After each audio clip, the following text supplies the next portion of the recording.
Olá, seja muito bem-vindo, muito bem-vinda. Eu sou Vanessa Luz e você está chegando hoje aqui nesse vídeo. Já se inscreva, deixe seu like, que assim você vai acessar a playlist desta leitura. Provavelmente hoje encerraremos os 7 hábitos das pessoas altamente eficazes. Normalmente, eu recorreria a meu comportamento reservado disfuncional. Suponho que a única maneira que eu encontrava para lidar com isso era não lidar. De outro modo, eu temia perder o controle e dizer coisas que não deveria dizer. Havia momentos em que eu me descontrolava e dizia coisas desagradáveis e precisava pedir desculpas.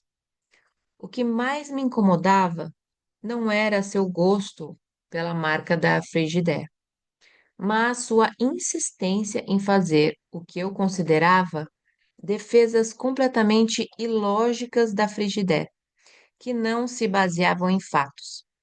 Se pelo menos ela concordasse que sua reação era irracional e puramente emocional, eu creio que poderia ter aceitado. Mas suas justificativas eram irritantes. Em algum momento, no início da primavera, o problema Frigidaire veio à tona. Toda a proximidade anterior nos preparara para isso. As regras básicas haviam sido estabelecidas com firmeza. Não forçar e dar um tempo se o tema fosse doloroso demais para um ou para os dois. Jamais me esquecerei do dia em que conversamos. Não paramos na praia. Continuamos o passeio do canavial. Talvez porque não queríamos olhar direto no rosto um do outro. Havia um histórico de tensão e sentimentos negativos associados ao problema que passara muito tempo sufocado. Nunca chegara a ponto de ameaçar nosso relacionamento, mas quando se está tentando cultivar uma relação de proximidade e beleza, qualquer questão que provoque afastamento é importante. Sandra e eu ficamos maravilhados com as coisas que aprendemos naquela conversa.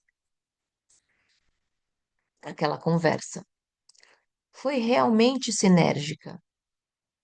Era como se Sandra estivesse aprendendo pela primeira vez a pensar em sua mania.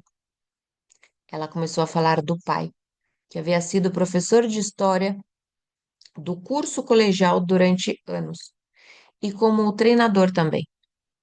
Para ganhar o suficiente para o sustento da família, ele entrou para o ramo de eletrodomésticos.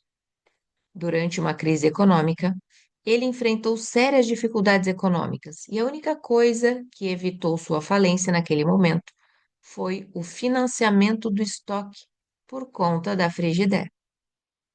Sandra tinha uma relação incrivelmente profunda e carinhosa com o pai. Quando ele voltava para casa, depois de um dia cansativo, deitava no sofá para que Sandra massageasse seus pés e cantasse para ele. Eram momentos maravilhosos que ambos desfrutavam quase que diariamente. Ele também se abria falando de suas preocupações com as vendas e demonstrava a Sandra seu contentamento pelo fato de a Frigidaire financiar seu estoque, o que o ajudava a enfrentar as dificuldades. A comunicação entre pai e filha acontecera de forma espontânea durante momentos de descontração, quando têm lugar os ensinamentos mais profundos. Durante estes momentos tranquilos, as defesas estão baixas e todos os tipos de imagens e pensamentos são implantados com força no subconsciente. Talvez Sandra tenha se esquecido de tudo isso, até que a segurança encontrada naquele ano de confidências permitiu que viesse à tona de forma natural e espontânea. Sandra realizou descobertas profundas sobre seu modo de ser e sobre seus vínculos emocionais com a Frigidaire. Eu também aprendi e passei a respeitar sua atitude. Eu me dei conta de que Sandra não estava falando de eletrodomésticos, e sim do pai e da lealdade e suas necessidades. Eu me recordo de que chegamos às lágrimas naquele dia. não tanto pela descoberta, mas pelo aumento do respeito mútuo. Percebemos que mesmo as coisas triviais, com frequência, possuem profundas raízes em experiências emocionais relevantes. Lidar com as trivialidades aparentes, sem ver as questões mais fundas e delicadas, significa invadir os recantos mais sagrados do coração do outro. Houve muitos resultados significativos naqueles meses. Nosso contato era tão intenso que conseguíamos quase instantaneamente a sintonia de pensamentos. Quando deixamos o Havaí, decidimos manter aquela prática. Desde então, no decorrer dos anos, continuamos a sair regularmente com nossa moto Honda Trail ou de carro, quando o tempo estava ruim, só para conversar. Achamos que o segredo de ficar apaixonados é conversar, particularmente sobre sentimentos. Tentamos nos comunicar várias vezes por dia, mesmo quando estou viajando. Manter contato com o lar dá acesso a toda a felicidade, segurança e valores que este representa. Thomas Wolfe estava errado. A gente pode voltar para casa novamente se sua casa for um relacionamento valioso, uma companhia preciosa. Convivência entre gerações. Sandra e eu descobrimos naquele ano maravilhoso a capacidade para utilizar com sabedoria a brecha entre estímulo e resposta, a exercer os quatro dons unicamente da nossa natureza para aumentar nosso poder de dentro para fora. Havíamos tentado a abordagem de fora para dentro. Amávamos um ao outro, mas tínhamos tentado lidar com nossas diferenças, controlando atitudes e comportamentos, praticando técnicas úteis para a intenção humana. Mas estes band-aids e aspirinas não duravam para sempre. Até a hora em que atingimos e operamos no nível de nossos paradigmas essenciais, os problemas crônicos ocultos continuaram lá.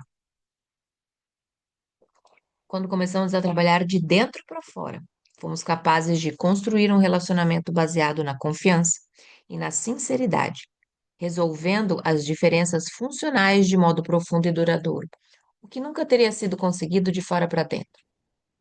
Os frutos mais saborosos, um relacionamento rico vencer-vencer, uma compreensão profunda do outro e uma sinergia maravilhosa, cresceram a partir das raízes que plantamos no momento em que revimos nosso programa, reescrevemos nossos papéis e administramos nossas vidas de forma a ter tempo para a importante atividade quadrante 2 na comunicação profunda.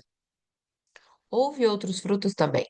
Fomos capazes de ver, em um nível muito mais profundo, como nossas vidas haviam sido afetadas por nossos pais e como a vida de nossos filhos eram influenciadas e moldadas por nós, por vezes de maneiras que nem conseguíamos perceber. Compreendendo o poder dos roteiros traçados para nossas vidas, sentimos um desejo renovado de fazer tudo o que fosse possível para que as coisas transmitidas para as gerações seguintes, através do exemplo e do ensinamento, se baseassem em princípios corretos. Dei atenção especial neste livro aos roteiros que nos foram fornecidos e que desejávamos alterar proativamente. Mas, ao examinarmos nossos roteiros cuidadosamente, também encontraremos coisas maravilhosas, positivas, que foram passadas para nós e aceitas sem discussão. A autoconsciência real nos ajuda a entender estas receitas e dar valor aos que vieram antes de nós e nos criaram dentro de um modo de vida baseado nos princípios, mostrando a nós não apenas o que somos, mas também o que podemos vir a ser. Existe um poder transcendente em uma família com laços fortes entre as gerações. Uma família verdadeiramente eficaz de filhos, pais, avós, tios, tias e primos pode ser uma força poderosa, capaz de ajudar as pessoas a ter uma noção de quem são, de onde vêm e o que defendem. Para as crianças, é importante ter a possibilidade de se identificar com a tribo, sentir que muita gente os conhece e se preocupa com eles, mesmo que estejam espalhados por todo o país. Isso pode ser um tremendo benefício quando você cuida de sua família. Se um de seus filhos está enfrentando dificuldades e não consegue se relacionar bem com você em um determinado momento, talvez ele possa se relacionar com o irmão ou irmã que substituem o pai ou a mãe como mentores ou heróis por um certo tempo. Avós que demonstrem grande interesse pelos netos estão entre as pessoas mais preciosas da face da Terra. Que espelho social maravilhoso e positivo eles podem ser. Minha mãe é assim. Mesmo agora, com mais de 80 anos, ela tem um profundo interesse pessoal em cada um dos descendentes. Ela nos escreve cartas carinhosas. Eu estava lendo uma um dia no avião, as lágrimas escorrendo pelas faces. Eu poderia telefonar para ela hoje à noite e ela diria: Stephen, quero que saiba o quanto o amo e o quanto o acho maravilhoso. Ela tem sempre uma palavra de incentivo. Uma família com vínculos fortes entre as gerações é potencialmente um dos relacionamentos interdependentes mais proveitosos, valiosos e satisfatórios. E muita gente sente a importância deste relacionamento. Lembre-se do fascínio que todos nós sentimos com raízes há algum tempo. Cada um de nós tem suas raízes e a capacidade para pesquisar estas raízes, para identificar os ancestrais. A motivação mais poderosa e nobre para tanto não se encontra em nós, mas na posteridade de toda a humanidade. Como já foi dito, existem só duas heranças duradouras que podemos deixar para os filhos: raízes e asas. Sendo uma pessoa de transição. Entre outras coisas, acredito que dar asas a nossos filhos e aos outros significa ensinar a eles a liberdade para superar as receitas negativas passadas a nós. Acredito que signifique tornar-se o meu amigo e sócio, Dr. Terry Warner. Acredito que signifique tornar-se o que meu amigo e sócio, Terry Warner, chama de uma pessoa de transição. Em vez de transferir as receitas e roteiros para a geração posterior, podemos modificá-los de forma a fornecer os relacionamentos durante o processo. Fortalecer os relacionamentos durante o processo. Se seus pais o maltrataram quando era criança, isso significa que você deve maltratar seus filhos. Isso não significa, perdão, pessoas maravilhosas. Se seus pais o maltrataram quando era criança, isso não significa que você deva maltratar seus filhos. Contudo, há inúmeras evidências de uma propensão para a repetição do padrão. Como você é proativo, pode, entretanto, refazer este roteiro. Não só pode escolher não maltratar seus filhos, como tratá-los bem, passando receitas positivas para eles. Você pode redigir sua declaração pessoal de missão na mente e no coração. Visualizar uma vida em harmonia com a declaração de missão em sua vitória interna diária. Pode tomar medidas para amar e perdoar seus pais, se eles ainda estiverem vivos, e construir um relacionamento positivo com eles, procurando compreendê-los. Uma tendência que se manifesta em sua família há gerações pode parar em você. Você é uma pessoa de transição, um elo entre o passado e o futuro, e uma mudança que pode afetar muitas vidas futuras. Uma pessoa de transição poderosa do século XX, Anwar Sadat, nos deixou como parte de seu legado uma compreensão profunda da natureza da mudança. Sadat encontrava-se entre um passado que criava uma imensa muralha de suspeição, medo, ódio e desentendimento entre árabes e israelenses, e um futuro no qual o acirramento do conflito e o isolamento pareciam inevitáveis. Os esforços de negociação se depararam com objeções a cada passo, até mesmo em formalidades e procedimentos, ou uma insignificante vírgula ou ponto em um texto proposto para um acordo. Enquanto outros procuraram resolver esta situação tensa trabalhando nas folhas, Sadat utilizou sua experiência anterior em uma cela solitária na prisão e passou a trabalhar nas raízes. Ao fazê-lo, ele mudou o curso da história para milhões de pessoas. Ele anotou em sua autobiografia: Foi então que pensei, quase inconscientemente, na força interior que havia desenvolvido na cela 54 da prisão central do Cairo. Uma força, talento ou capacidade para mudança. Descobri que estava enfrentando uma situação complexa e que não poderia esperar modificá-la até me amar com a capacidade psicológica e intelectual necessária. Minha contemplação da vida e da natureza humana naquele local isolado me ensinaram que a pessoa incapaz de modificar a própria trama de seu pensamento jamais será capaz de transformar a realidade e, portanto, nunca progredirá. A mudança real vem de dentro para fora. Ela não vem dos cuidados com as folhas da atitude ou comportamento, por meio de técnicas milagrosas e rápidas da ética da personalidade. Ela vem do trabalho com as raízes, a trama de nosso pensamento, os paradigmas fundamentais e essenciais que definem o caráter e criam as lentes pelas quais vemos o mundo. Nas palavras de Amiel, a verdade moral pode ser concebida pelo pensamento.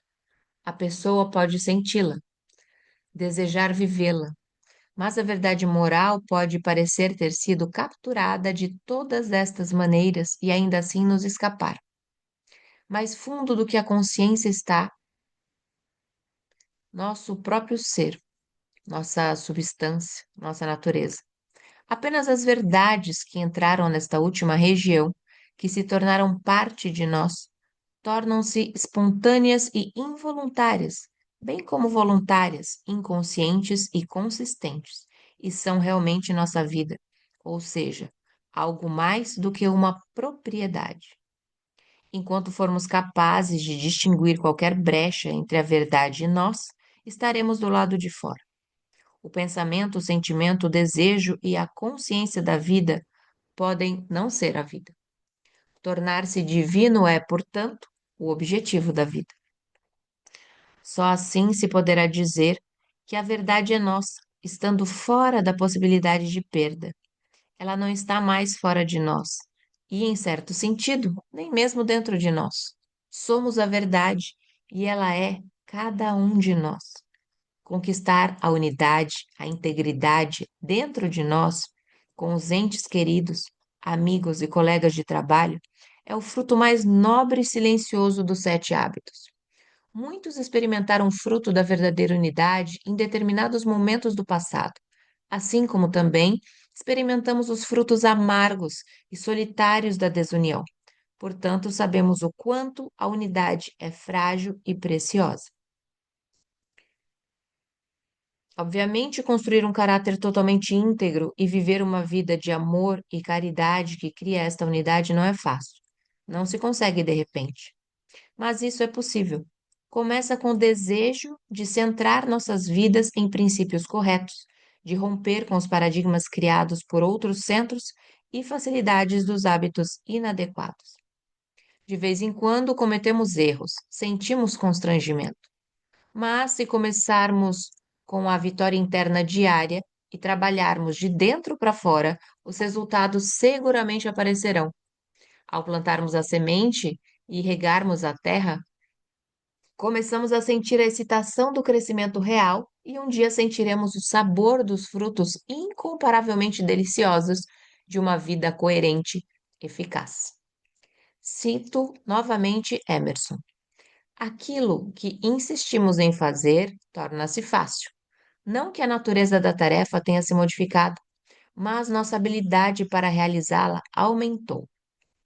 Ao centrarmos nossas vidas em princípios corretos e criar um novo equilíbrio entre fazer e aumentar nossa capacidade para fazer, ganhamos força para a tarefa de levar uma vida eficaz, útil e pacífica para nós mesmos, para a posteridade. Uma nota pessoal. Ao concluir este livro, gostaria de mostrar minha convicção pessoal referente ao que acredito ser a fonte dos princípios corretos. Creio que os princípios são leis naturais e que Deus, o Criador e Pai de todos nós, é a fonte de todos eles, bem como a fonte de nossa consciência. Acredito que, à medida que as pessoas sejam capazes de viver a partir desta consciência inspiradora, elas amadurecem e realizam sua natureza. Quando não conseguem, permanecem no plano dos animais.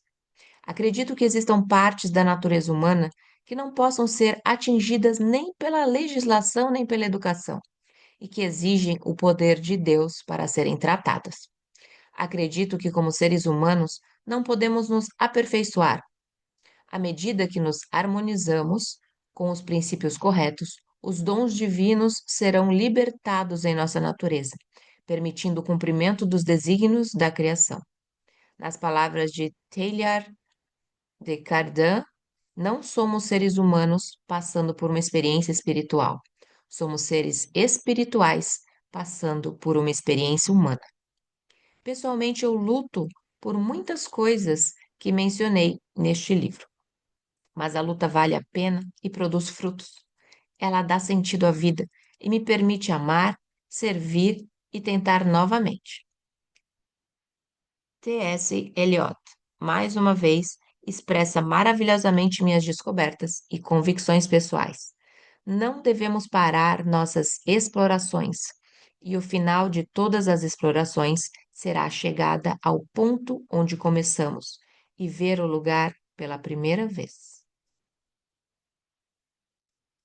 Apêndice A, apêndice B. Um dia, quadrante 2, no escritório. As análises e exercícios seguintes foram elaborados para ajudá-lo a perceber o impacto de um paradigma quadrante 2 em um ambiente de trabalho, a um nível bem prático. Suponha que você seja o diretor de marketing de uma grande empresa farmacêutica. Está a ponto de começar um dia comum de trabalho e, ao olhar para os itens constantes na agenda do dia, estima o tempo necessário para cada um. Gostaria de almoçar com o diretor-geral. 1 hora e meia. 2. Recebeu instruções no dia anterior para preparar seu orçamento de mídia para o ano seguinte. 2 ou 3 dias. 3. Sua bandeja de entrada está transbordando para a de saída.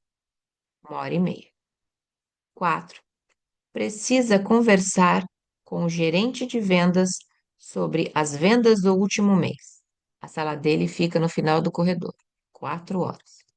5. Você tem diversos itens de correspondência que são urgentes, segundo sua secretária. 1 hora. 6. Você gostaria de dar uma espiada nas revistas médicas que estão empilhadas na sua mesa. 1 hora e meia. 7. Precisa preparar uma exposição para uma reunião com os vendedores, marcada para o mês que vem. 2 horas. 8. Há um boato de que o último lote do produto X não passou pelo controle de qualidade. 9. Alguém da fiscalização de remédios pede que ligue para conversar sobre o produto X. Meia hora. 10. Há uma reunião marcada para as 2 da tarde com a diretoria, mas você não sabe do que se trata. 1 hora. Dedique alguns minutos para usar o que aprendeu com os hábitos 2 e 3 para organizar seu dia de modo eficiente. Agenda das 8 às 17. Ao pedir que planeje apenas um dia, eu automaticamente eliminei o contexto mais amplo da semana, fundamental para a quarta geração de administração do tempo. Mas você será capaz de ver o poder do paradigma centrado nos princípios do quadrante 2, mesmo no contexto de um período de 9 horas. É bem óbvio que a maioria dos itens da lista são atividades do quadrante 1, com exceção do número 6, leitura de revistas médicas. Todo o resto é aparentemente importante e urgente. Se você fosse um administrador do tempo de terceira geração, usando valores e metas prioritárias, teria um quadro de referências para tomar as decisões quanto à agenda e talvez marcar as letras A, B e C, cada um dos itens, e depois os números 1, 2, 3 debaixo das letras. Também levaria em conta as circunstâncias, como a disponibilidade das outras pessoas envolvidas e o tempo necessário para que cada um almoçasse. Finalmente, baseado em todos estes fatores, você prepararia o dia. Muitos administradores do tempo de terceira geração que fizeram este exercício agiram exatamente como eu acabo de descrever. Eles resolveram quando vão fazer o quê e, baseados nos vários pressupostos que são explicitamente identificados, eles atingem ou pelo menos iniciam a maioria dos itens naquele dia e empurram o restante para o dia seguinte ou outro dia qualquer. Por exemplo, a maioria das pessoas afirmou que usaria o tempo entre as 8 e 9 horas para descobrir exatamente qual seria a pauta para a reunião da diretoria, de modo que pudessem se preparar para isso. Marcariam almoço com o diretor-geral para o meio-dia e ligariam para a inspeção dos medicamentos. Eles normalmente planejam passar as 2 horas seguintes falando com o diretor de vendas, lidando com os itens mais importantes e urgentes da correspondência e checando boato referente ao último lote do produto X, que aparentemente não passou pelo controle de qualidade. O resto da manhã seria gasto na preparação para o almoço com o diretor-geral e ou para a reunião de diretoria às 2 da tarde, ou para lidar com os problemas surgidos com o produto X ou as vendas do mês passado. Depois do almoço, passariam a tarde normalmente dedicando-se aos assuntos pendentes mencionados, e ou tentando liquidar a correspondência mais urgente e importante, avaliando um pouco a bandeja de entrada ou tratando de outros assuntos urgentes e importantes que pudessem ter surgido durante o decorrer do dia. A maioria das pessoas considerou que o orçamento de mídia para o próximo ano e a preparação para a convenção de vendas do mês seguinte poderia provavelmente ficar para outro dia, que não tivesse tantos itens no quadrante 1. As duas atividades são as mais quadrante 2, obviamente, estando relacionadas com planejamento e reflexão a longo prazo. As revistas médicas poderiam continuar se amontoando, porque pertencem claramente ao quadrante 2 e são provavelmente menos importantes do que os outros dois assuntos quadrante 2 citados. Este é o tipo de pensamento com que a terceira geração de administração do tempo aborda a questão, apesar de poder haver alguma variação quanto ao momento em que farão cada coisa. Qual abordagem você adotaria ao agendar estes itens? Seria similar à atitude da terceira geração? Ou você preferiria uma abordagem de quarta geração, tipo quadrante 2? Consulte a matriz de administração do tempo na página 165. A abordagem quadrante 2. Vamos repassar os itens da agenda utilizando uma abordagem quadrante 2. Este é apenas um dos cenários possíveis. Outros podem ser criados, compatíveis com o paradigma do quadrante 2, mas este mostra bem o tipo de pensamento que está em ação. Na condição de um administrador quadrante 2, você reconhece que a maioria das atividades P pertencem ao quadrante 1 e que as atividades CP estão em sua maioria no quadrante 2. Você sabe que a única maneira de controlar o quadrante 1 é dar atenção suficiente ao quadrante 2, principalmente trabalhando na prevenção e no aproveitamento de oportunidades, tendo a coragem de dizer não aos quadrantes 3 e 4. Reunião da diretoria às 2 da tarde. Vamos presumir que a reunião da diretoria não tem pauta fechada para os executivos participantes ou que talvez você não veja a pauta até chegar à reunião. Isso não é comum. Isso não é incomum. Como resultado, as pessoas costumam ir desesperadas e chutar. Tais reuniões são normalmente desorganizadas e se concentram principalmente em problemas do quadrante 1, que são importantes e urgentes. Em torno deles, normalmente, se reduzem a uma demonstração de desconhecimento dos problemas. Em geral, reduzem-se em perda de tempo e resultados inferiores, sendo frequentemente apenas uma questão de vaidade para o diretor. Na maioria das reuniões, os itens do quadrante 2 são normalmente classificados de outros assuntos. Como o trabalho se expande para ocupar o tempo destinado à sua execução. De acordo com a lei de Parkinson, normalmente não sobra tempo para discuti-los. Se houver, as pessoas já estão tão cansadas e esgotadas pelo quadrante um que não lhes resta energia para lidar com eles. Sendo assim, você pode passar para o quadrante 2, tentando primeiro conseguir espaço na pauta, de modo que possa apresentar uma sugestão para otimizar as reuniões da diretoria. Você também pode dedicar uma hora ou duas daquela manhã para a preparação da apresentação, mesmo que só disponha de alguns minutos para estimular todos os presentes a ouvir uma apresentação mais extensa na próxima reunião. Esta apresentação se concentraria na importância de se ter sempre um propósito claro e específico para cada reunião, bem como uma pauta organizada para a qual todos os participantes tenham tido oportunidade de contribuir. A pauta final será estabelecida pelo diretor-geral e se concentrará primeiro nas questões do quadrante 2, que normalmente exigem mais pensamento criativo do que no quadrante um, que geralmente implicam pensamentos mecânicos. Sua fala também enfatizará a importância de se ter minutas distribuídas logo após a reunião, especificando tarefas e prazos de execução.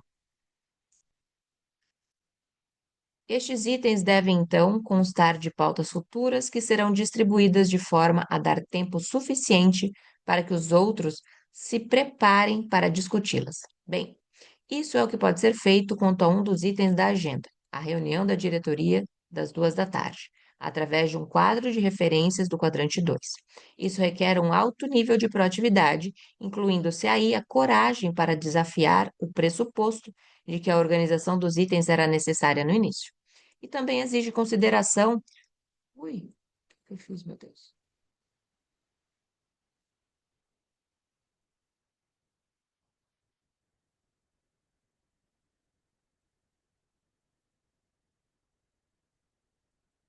E também exige consideração para evitar a criação de uma atmosfera de crise que geralmente cerca uma reunião de diretoria. Quase todos os outros itens da lista podem ser abordados com um pensamento quadrante 2 similar, com exceção talvez do telefonema da fiscalização. E ficamos por aqui mais esse dia. Na próxima leitura, finalizamos aqui esse apêndice B. Eu sou Vanessa Luz. Se você chegou aqui pela primeira vez, não está entendendo muito, se inscreva no canal, acesse a playlist, acompanhe desde o primeiro dia. Este livro é muito importante se você quer ser uma pessoa altamente eficaz. Um beijo no coração, nos encontramos por aqui numa próxima leitura.